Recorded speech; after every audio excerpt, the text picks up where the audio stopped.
Let's do this thing. So, let me ask you this question.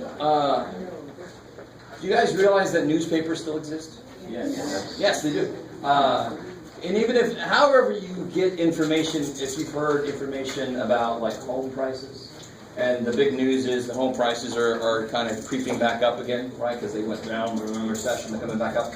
Whenever you hear a story about home prices in San Diego, especially, they don't talk about the mean. And the mean is just another name for the average.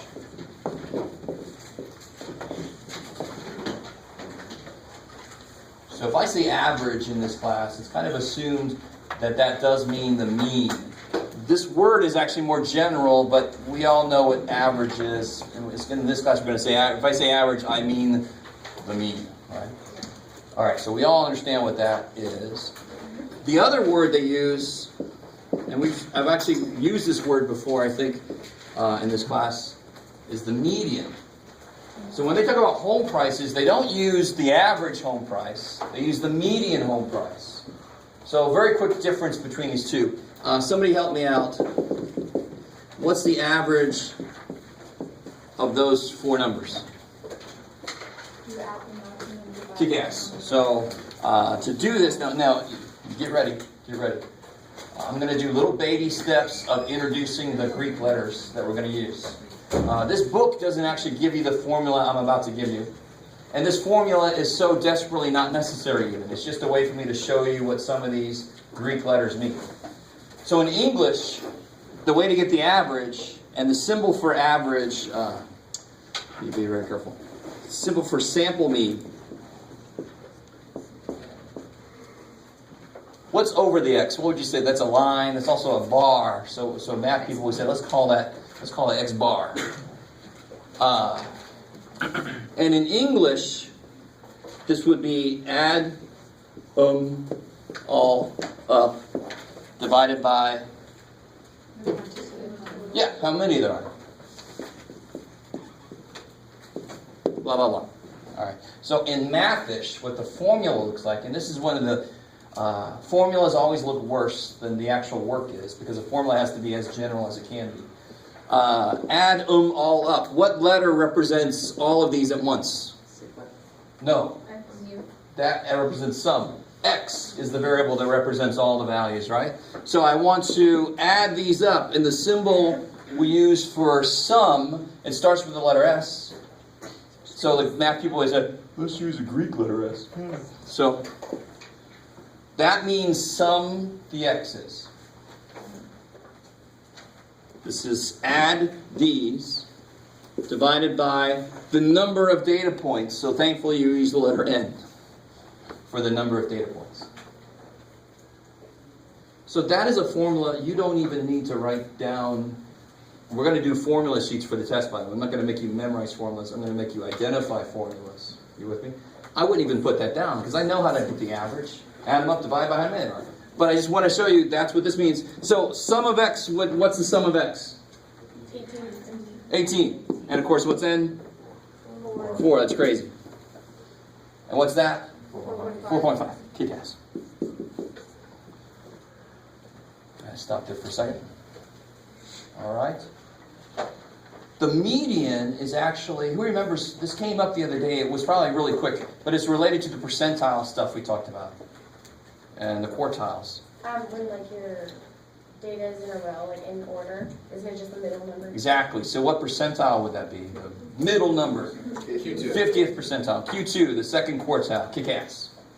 All right, so all that shit means the same thing. Median is P50, also known as Q2, also known as X. I can't use bar, so this dude just gets the crappy bar that was left in the ground too long or something. A little tilde. So little X with a tilde over it means the median of the X's. So if you saw this somewhere, what would that mean? Median of the Y's. It'd be another list of data somewhere. So I can use variables the same way. X would mean one list of data. If I have another list of data, I can call them the Y's. And that would be the median of that other list of data. How are we doing so far? And Y bar would be its average and blah, blah, blah. Okay. Cool. So how do I find the median for this set of data? I had that whole example where I was trying not to flick you guys off, but if I have 4 data points, where's the middle number? In between the 2 in the middle, right? In fact, and remember, how do I find P50? Half of 4 is, that's a whole number, so I take the second and the third. So it makes sense either way you look at it. I take these 2 and I average them. So what do I get? Yeah, 2.5. Now, which one in this example, let me see if you guys understand what I'm about to say. Which one in that example actually represents the center of the data better? Average.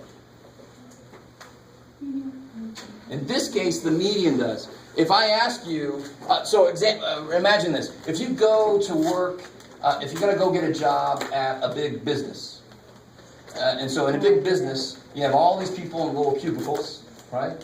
And thank God I don't have that kind of job. But I'm sorry if you're headed that direction.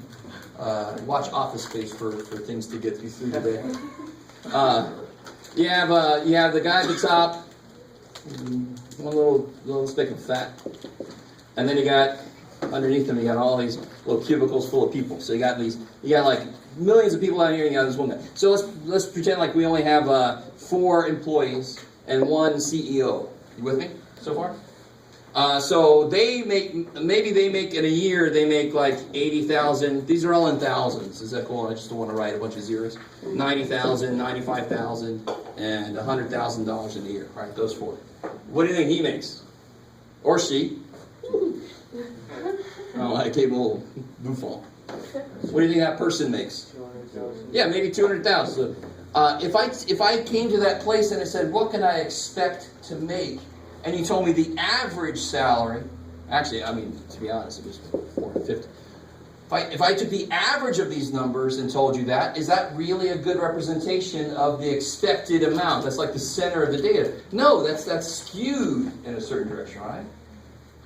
So to really be representative, I would give the median. In fact, take a second and figure out what is the mean of this data and what's the median of this data. All these 5 data points. Let me put this one down here. So there's the big boss person. Bam. Find the median and the mean. And of course, I was nice. I put them in order.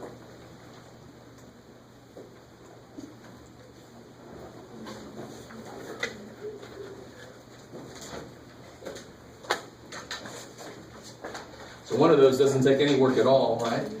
The median is going to be 95,000. Wait, is it 100 minus 90? So to find the median, it's just the middle number. To find the mean, you just add them all up, divided by 5. 163? Roughly? So if you told somebody, oh yeah, you could expect to make around $163,000. I go, oh shit, yeah, but I'm not being honest to this person, am I? They're probably not, statistically speaking, they're probably not going to become the CEO at some point. But if I had to bet, I'd bet that they're not. Because there's a lot of people down here, and there's a few people up there. So this number is much more representative of where the everyday person is. So when you talk about home prices, if you look in the newspaper, online, wherever the hell you get your news, when they talk about home prices, they always say the median home price. They always say that, especially for San Diego, because we got what, most of us can afford, and then you have La Jolla, for example, right? There's several places where you have a beautiful view, and you build freaking homes, and there's no way to get through. There's no park, and I'm like, I want to see the view. Screw you people. That's all. Come on. All right, how we doing? That's pretty understood, right? So normally I use this, and this is a word somebody was asking me about earlier. What's the word I would use to describe this compared to everybody else? That is an outlier. Cool. And people know this is coming.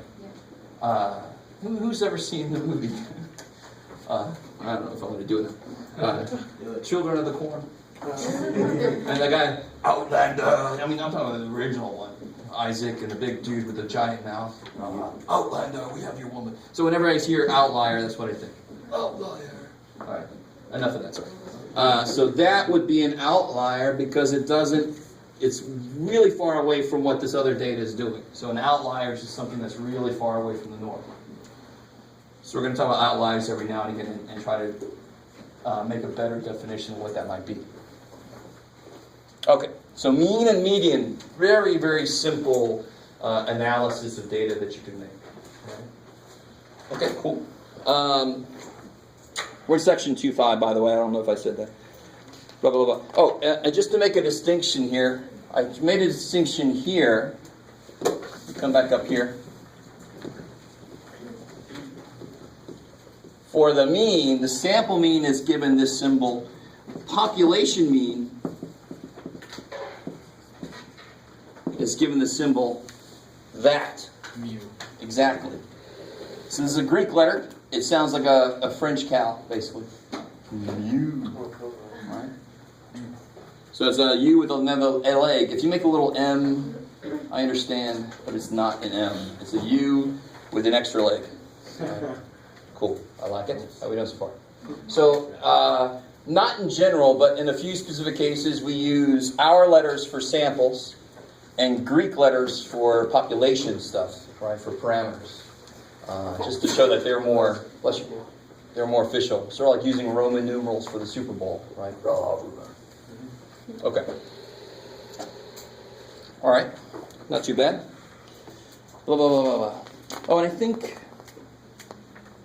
this book, what do you guys do? In this book, they use a different symbol for median. I almost forgot. I don't know why they use a different symbol. X tilde is the symbol for median, but in this book, I think they use a capital M. I really don't know why. Maybe they couldn't get the tilde to show up. What's the difference between a population mean and a regular mean? Oh, it's exactly, and don't say regular mean. If I have a population and I calculate the average, for one thing, would that be a parameter or a statistic? Parameter. So if it's a parameter average, an average of a population, I have to use this symbol. And really, it's just a really quick way to identify. If I said mu is 7, I don't have to tell you I've got a population I'm looking at. You know from the symbol I used. So that's why we use some different symbols for these situations. So it's a real quick way to know, oh, I've got a population, oh, I've got a sample. Right? Because math people, we like, even though I talk a lot, we actually don't like to use words too much. Cool. And that's section 2.5. I am not worried about, not yet anyway. They talk about the law of large numbers a little bit in here. And believe it or not, that's a true thing. I'm going to talk more about that when we get to probability. They talk about sampling distributions. I'm not too worried about that. Okay. So that's section 2.5. It talks about measures of center, and the main two are the mean and the median. And the main one that kind of wins, even though sometimes it's not as good as the other one, is the mean. That's the one we're going to use most often. Because the median is good because it doesn't include all the data values, right? But that's also why it's bad. The mean actually represents all data values. So in a way, it's better for future analysis. I want something that's going to have all the data values in it. All right, maybe. So let that be simple. Okay. I want to talk a little bit about, and I said this word earlier, skewed. All right, it's not screwed. Skewness. I love this word, skewness. It's a quality of something. So, let me start off with a nice one. So if you saw this, it looks like a graph that's flipping you off, but would you say that's skewed in some direction or the other? No. No, that is nice and symmetric, and in fact, it's bell-shaped. So I can have, so this is symmetric. To be symmetric, you don't also have to be bell-shaped. I mean, this is symmetric also. Right? Get down there, okay. That's also symmetric, but I wouldn't say it's bell-shaped. But it's still symmetric. Or you can have a very interesting one that says, blah, blah, blah, blah. That's symmetric too. That's the most boring one you can have. This is what we call a uniform distribution. It's uniformly distributed. All right, good. I like it. So if I wanted to say, just take a second and try to draw skewed right. Try to draw a histogram that would be skewed right. And let's see if you match with what it really is.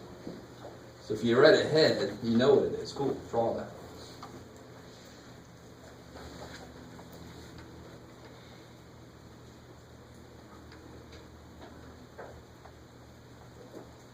All right. So what's the main, to be skewed right, can you tell me verbally what that would look like? The data increases to the right. Decreases. So the difference would be, one way I could draw it is I can take something that looks uniform, and then I can just extend its tail out. That's skewed right. Now they spell out everything I'm about to tell you. They spell it out very nicely in the book. But let me see if you see why this makes sense. Oh, that's the one I didn't talk about yet. I might as well bring it up now. I was leaving somebody out. Let me know what the mode of a set of data is. Yes, it's awesome. The mode is the thing that occurs the most. You with me so far? The mode is the number that occurs the most. So very quickly, before I come back to this, if I have this data here, is there a mode? No, nothing occurs the most. Nobody won. No mode. If I had this data here, all right, is there a mode? Yes, what's the mode? 1. If I have this data here,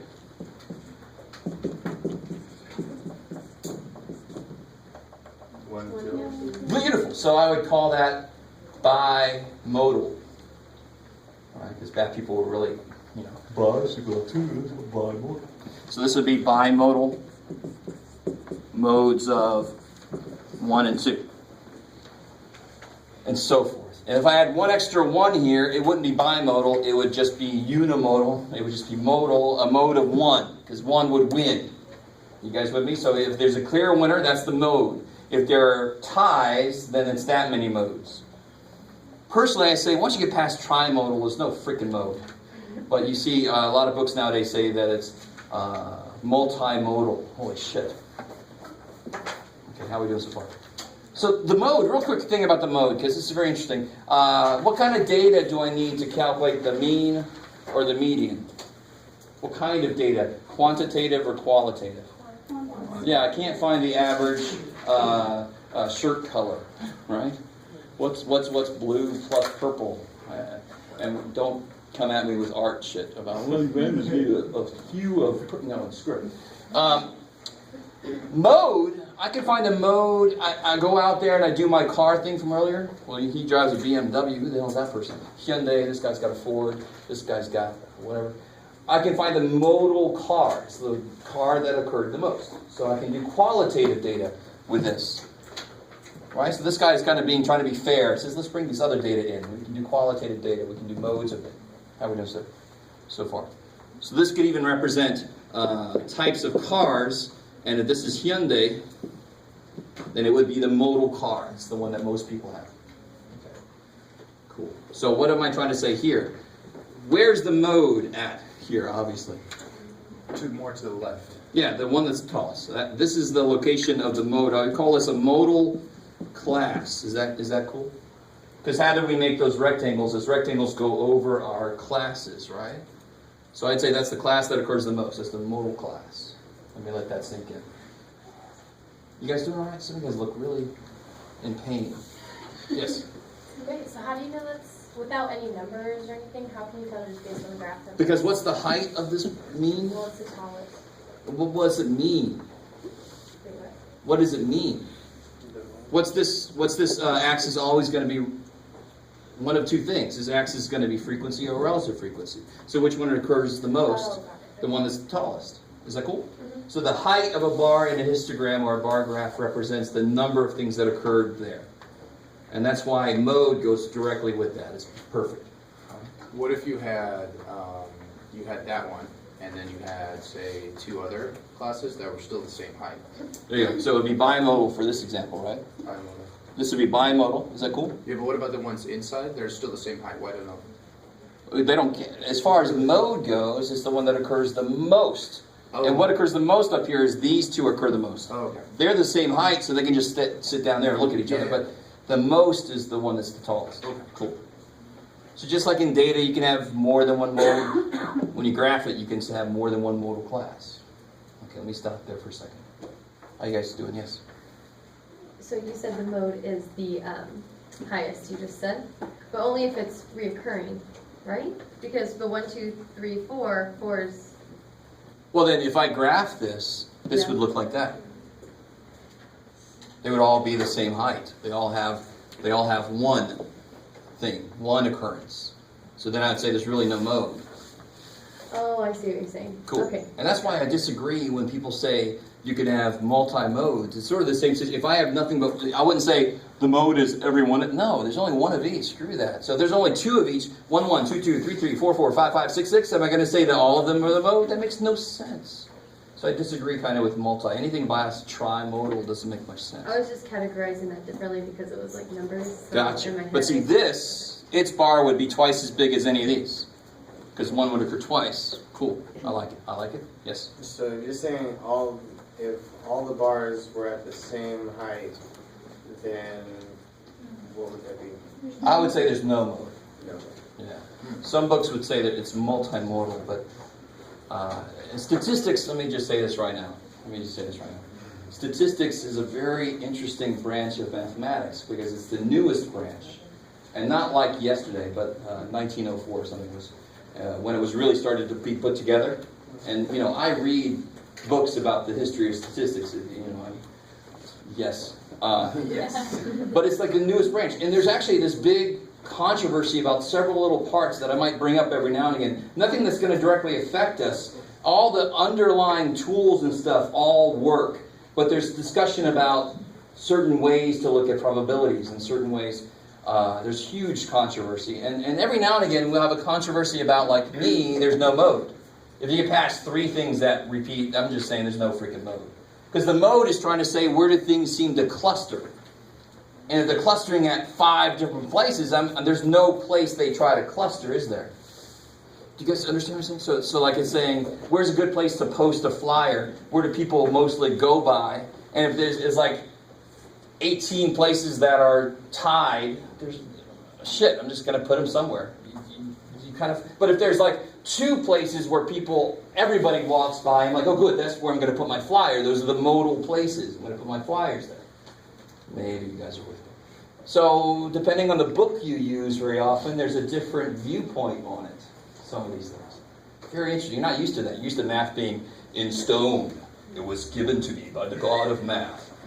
Right, which is not true either, but you guys don't even know that. But in statistics, you can really see in stats the disagreement sometimes. It doesn't really affect outcomes. It's just a different way to look at things. Okay, that was interesting. So what was my point here? Finally, so there's the modal class. Can somebody tell me?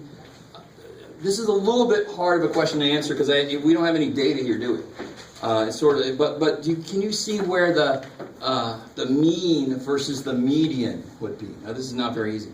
So let's make some data that might be represented by this. Are you guys with me?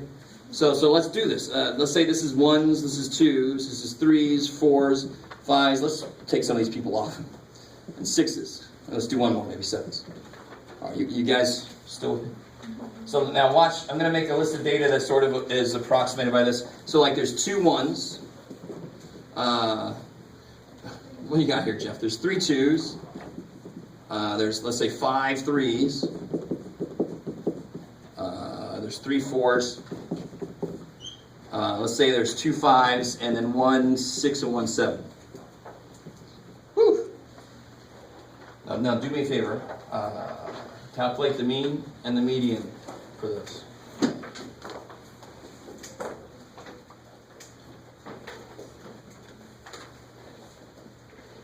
And you guys kind of agree that that would be represented by this shape, roughly, right? Bless you. Oh, sorry. That is kind of low down there. Let's see.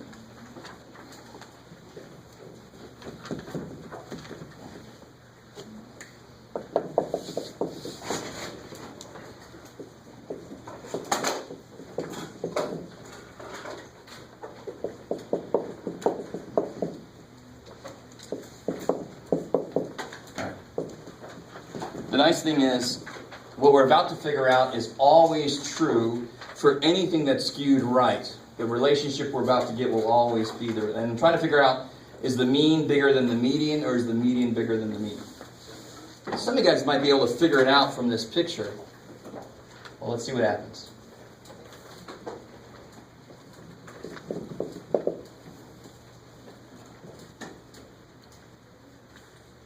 And when you have a smaller list of data, you can actually just do this for the median, right? You remember me doing this the other day?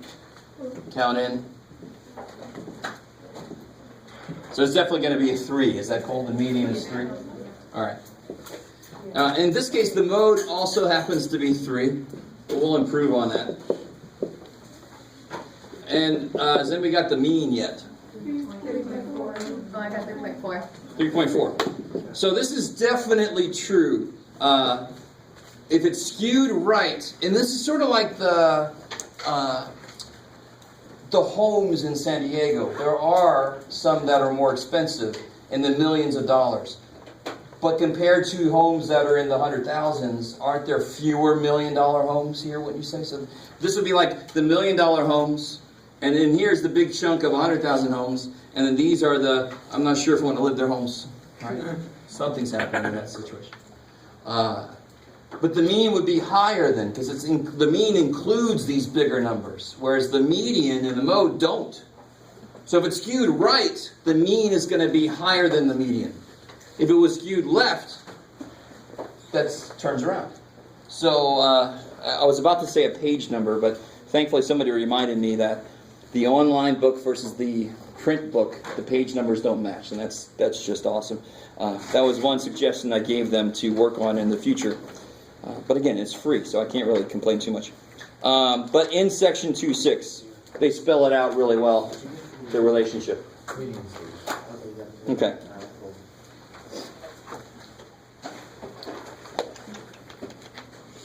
Cool. So how do we feel about that? And it kind of makes sense. If there are a few really big numbers, the mean is going to be most affected by that. So it's going to be the largest. If there's a few really small numbers, so it's skewed left, the mean will be the smallest, because it's affected by those really small numbers more. Maybe. All right. Cool.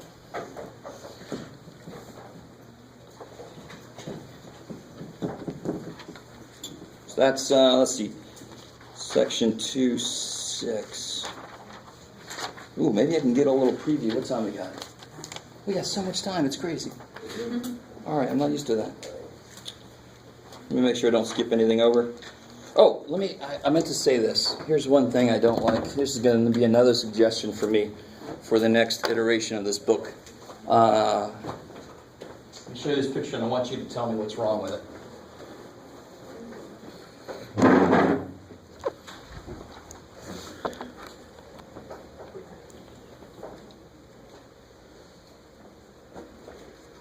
Yeah, I call it, there's nothing there, Jeff. That's what's wrong. That's a bit of a problem. And I also want to point something else out about this, too. How many guys have actually, hopefully, obviously all of you must have at some point, how many guys are going online, got the PDF? Do you have it downloaded somewhere? I mean, if you have a tablet or something you want to bring into class, so you can have the book to reference, that's totally fine. You can bring it in. I had people doing that in my calc class for a while. Yeah. Okay, I'm asking a dumb question, but can you put that PDF onto a USB? Of course. It's just a file. Okay, I'm not tech savvy. Oh, it's all right. So it's just a file, so you can, if you download the PDF, you can put it onto your thumb drive. You can put it on. Is that what you're asking? Yeah. Thumb drive stuff? Yeah, sure, of course. Yep. All right. Let me switch this over.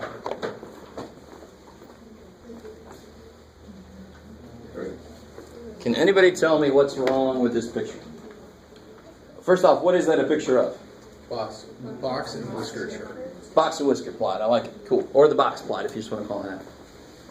The data's too spread out. Say again? The data's too spread out. The numbers are too. You might have it, but you're not. I'm not sure if you're saying the real problem. Do they have like a consistent scale? Yes. There you go. I don't know if that's what you meant. How far is this?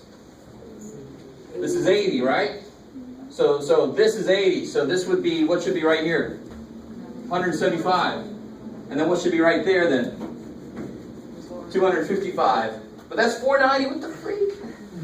So please, I really want to point this out, because what really sucks, and again, it's a free textbook, so I can't complain too much, but it really sucks when they have example that shows students, look at that, the wrong way to set this up. One of the most important things about this is to make your scale consistent. If your scale's not consistent, I'm going to throw your whole report away and say, I can't trust you.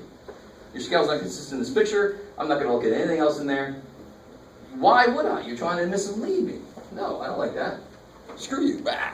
All right. Cool. Oh, I remember this on my own. See here they have examples real quick, just to show you, in case you haven't really looked at the, here's your skewed, what kind of skewness is this? Skewed left. Yeah, skewed left, good. So that wherever the tail is, it's a little harder when you have a smaller sample to tell. This is certainly skewed left. The middle is kind of here, but in this, here's the tail. And here they tell us again, like I said, the mean is going to be affected most by those smaller numbers. So it's less than the median, and they're both less than the mode. So in the other way, for skewed right, the mean is more than the median, and they're both higher than the mode in general. Okay, cool. I like it. I'm making a big deal out of it when it's really not that huge of a problem. Okay, cool. I like it. And then the thing before I forget, just want to point this out. I'm pointing this out to somebody. The first thing I do when I get a new math book is I look in the front. There's not shit there. In the back, it's up there. You know, because algebra books sometimes will have geometric formulas and stuff in there. And then I look to see if there's any answers. And normally the answer's in the back, but if you haven't noticed yet, here's your homework and all that kind of stuff. And then the answers to some problems start after the homework. Eventually, someday, here, solutions. Look at that. Solutions. So here's answers to some of the problems, right? So you can at least see, you can check your work, you can see what they expect from you. Because sometimes, you know, their questions don't make the most sense. Because they're humans, they don't know their audience because you guys have never met them. Okay. Cool. Let me not let you make you guys sick. Don't watch that. All right, so what I want to do then, this is awesome because this does take a lot of time, and I was concerned about getting all the way through this on Monday. Or Tuesday, whatever the hell day we meet. So let's get into this a little bit, and then we might head out a little early. I like it. Do you like that? Good, because I do too. So let me ask you this. Let's get into some nice examples you guys can relate to. Do you guys know? You know about like RateMyProfessor.com, right? Yes. RateMyProfessor.com. It sounds like something else. No, don't do that. And that's a great place to go to not really learn anything. I always said if I didn't have some bad reviews up there, I'm not really doing my job. You're supposed to hate me a little bit, right? And most of the time I get people telling me I got too much homework, but too damn bad.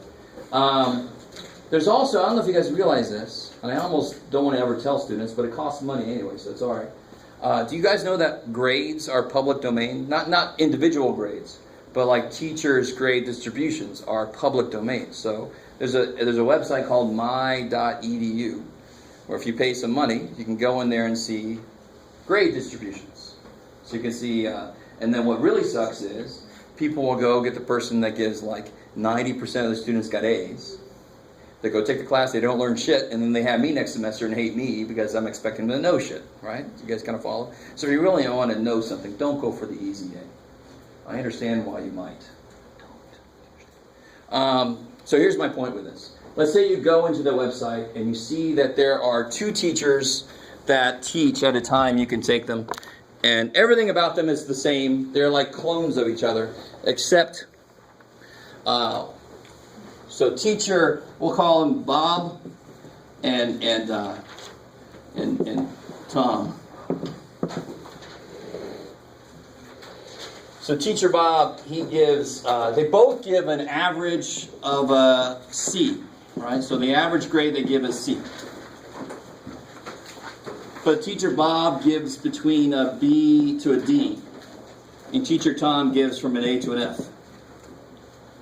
So this piece of information is telling you what about the data? What does that tell you? What's the difference between these 2 data sets? His grades and his grades. What's the difference between those data sets? is more spread out than the other? I love it. Kick-ass. You remember that was my word. That was the key word. Which one's more spread out? Obviously, this one's more spread out, right? So they have the same center in a sense. They have the same average, but one is more spread out than the other one. With me? All right, how are we doing so far? So let me give you two different students who are looking at this. One, let's say we got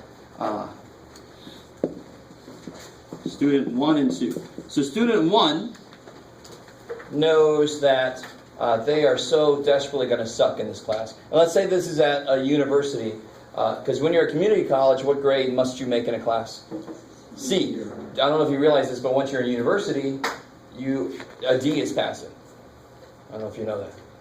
This is true. So to transfer, you got to get C's. Once you're in a university, if you make a D, then you still pass it. You don't have to retake it. Oh, see, that's a good way to do it. So let's say this is in a university. Student 1 knows they're going to suck at this class. They're going to so desperately suck at this class. So who are they going to take? Bob. Interesting. Bob. Why would they take Bob? Because they just don't want to fail the class. He seems to not fail anybody, right? You guys with me so far? Right? And so obviously what I'm going to say about this, but this person knows they're going to kick ass. So why would it suck for that person to take Bob? Yeah, he doesn't give any A's. He's waiting for like a deity to come up in there, like some Egyptian god to come in there, and even then they get an A- or something. I don't know. Right? You guys kind of understand? And that happened to me. I got the highest grade in one class and I got a B. I was like, you suck. Sorry. I still am a little bitter about it.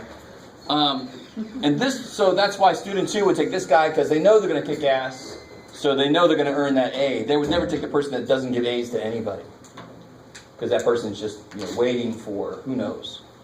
All right, does that make sense? And this thing happens. Trust me, both of these situations happen all the damn time.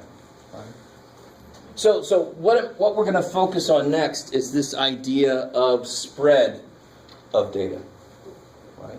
And then statistics, the spread of the data can be represented a few different ways, and the most basic way we already did. So let me give you some data sets that kind of go along with these. This is an exciting one. You can do it, Jeff.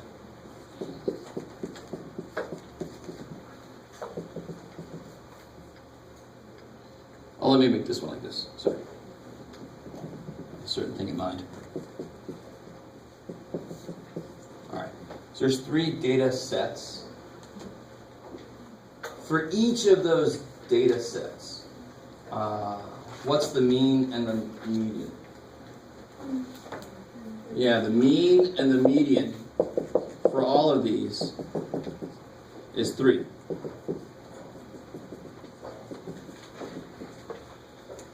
All right, let me stop there for a second. Cool. If you don't believe me, you can do it, but obviously I'm hoping everybody realizes I took that 3 down by 2. I took that 3 up by 2, so of course they add to be the same thing. So of course the average is going to be the same thing. And then I took that one, blah, blah, blah, blah, blah, blah. All right. So that's why either one of these is not good enough on its own. So if I told you, oh yeah, they both give an average of a C, that's not enough information for me to do anything. Now I don't want you to give me the whole freaking data set, right? Here, I've printed out all the grades over the last 20 years. Bam! No. I want you to summarize the data for me. The mean is a really good place to start, or sometimes the median, but the mean is what we're going to use more often. But I need something else. So if I know where the center is, if the other piece of information is an idea of how spread out the data is, that's the wonderful summary. That's a beautiful summary of the data. So if I had 18 million data points, I can boil them down to 2 parameters or statistics, depending on that's a sample population. 2 things, right? The mean and the spread of the data. Now we already have something that's sort of related to spread of data. We used it when we created histograms.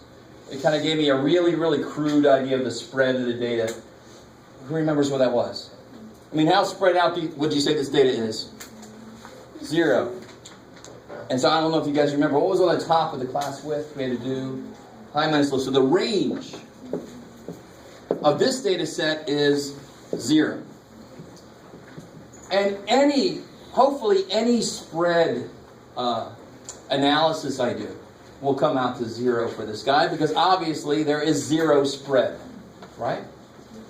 Okay, this would be the teacher that gives the same grade always. There's no teachers that do that, thankfully. No matter what you do, you work your ass off, here's your C. You don't do shit, here's your C. That teacher would die. And you wouldn't go to jail. That would have to be permissible.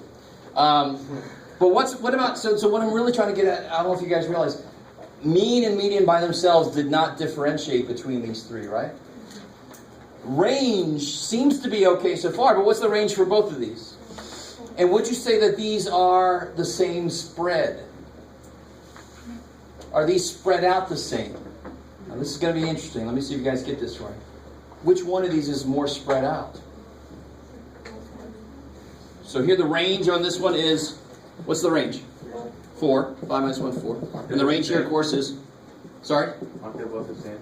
The range is 4. Yes, the range on both is 4. So what's my point with that? The range is not a good candidate for this other summary statistic I want.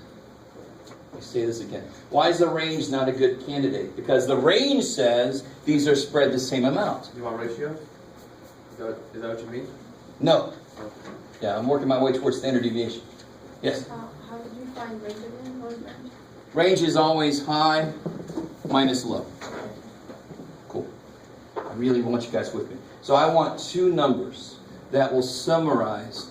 I don't care how big the data set is. It's a nice, quick summary for me. Right? You guys with me? So that's why this was really all I needed. If I know this information, it's a lot of information I can tell you very quickly. And how much data might this represent? Years and years of grades, thousands of grades. Holy shit. But I just told you real quick those two things, and you can make a decision, right? So the mean is kind of the guy that wins out. Oh, sorry. You don't want me dancing, or whatever you call what I do.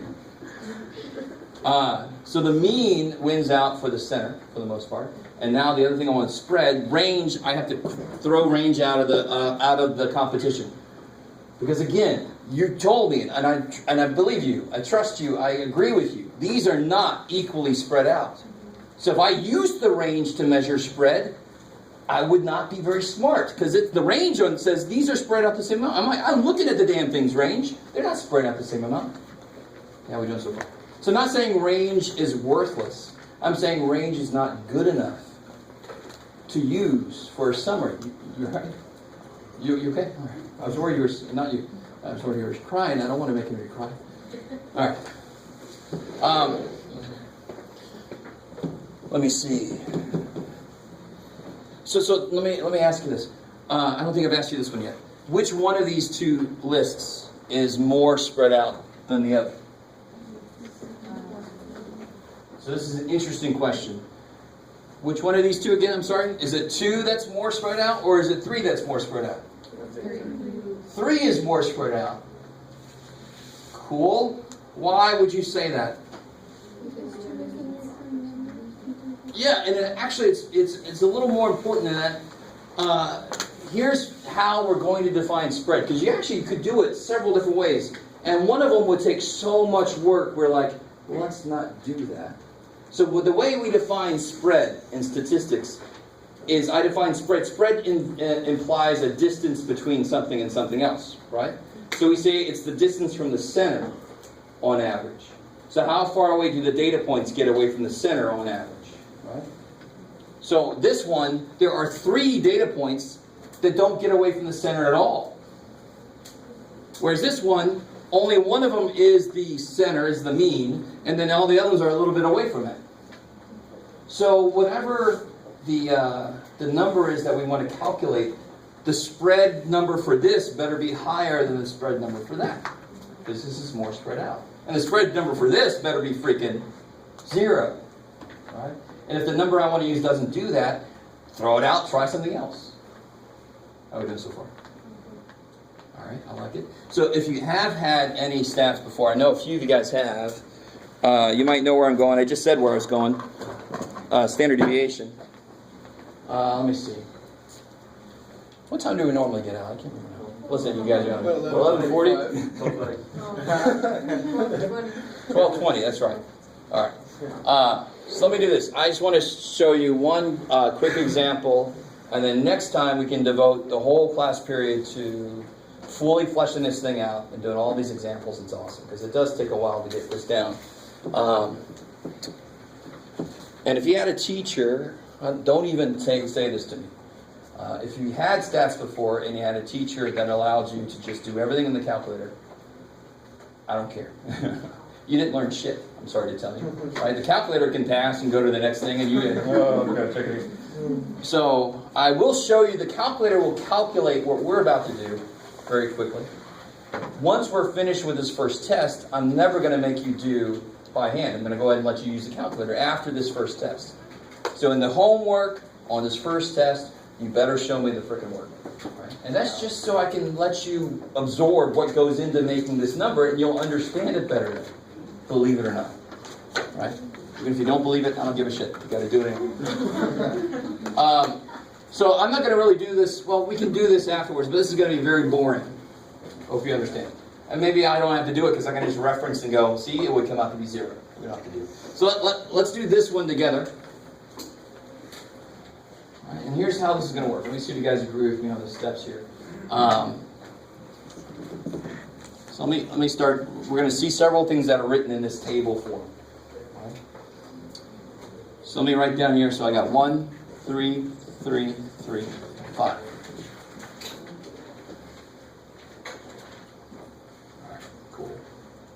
You have the promise of getting out early, so I expect you guys to be paying a lot of attention.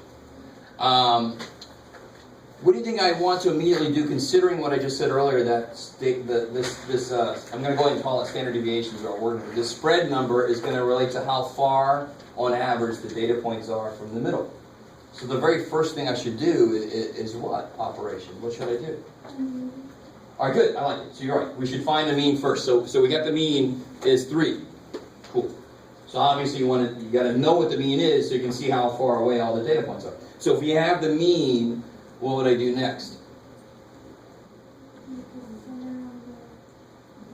guys can do it. Mathematically, how far away is 1 from 3? 2. And actually we know distance is not negative, but math doesn't know that. So how would I represent this mathematically? What we're doing, x minus x bar. And there are actually a few things in statistics that can come out negative. Right, so I'll try to make it very clear what can and can't. And this is one thing that can, because it actually carries information about above or below the average. So if you said, I'm 7 away from the average test grade, I would go above or below. It would make a big difference one way or the other. So does this make sense? This is what I want to do. So what does this be? 1 minus 3. And before I get too far, let's do this. This is my fault. Just bear with me, because samples have a little bit of a weirdness to them. Let me just backtrack and let's say that these are populations. I know we normally think of populations as big things, but you two guys could be a population. Right? So samples are going to have a weird little adjustment that has to be made because they are a sample and they're not all of the information. Are you guys kind of with me? So I want to first do a population that's just straight, and then we can talk about the adjustment we have to make if it's a sample. So I'm going to use the correct symbols. So I'm assuming this is a population I've got. I like it. I always forget to do that. So here this would be 1 minus 3. That's amazingly enough, that's negative 2. These would all be 0, because I'm doing for each one the x value minus the mean. So 3 minus 3, 5 minus 3 is 2. That's crazy. Now, this is going to sound weird, but don't write this down. Let me just talk about this for a second.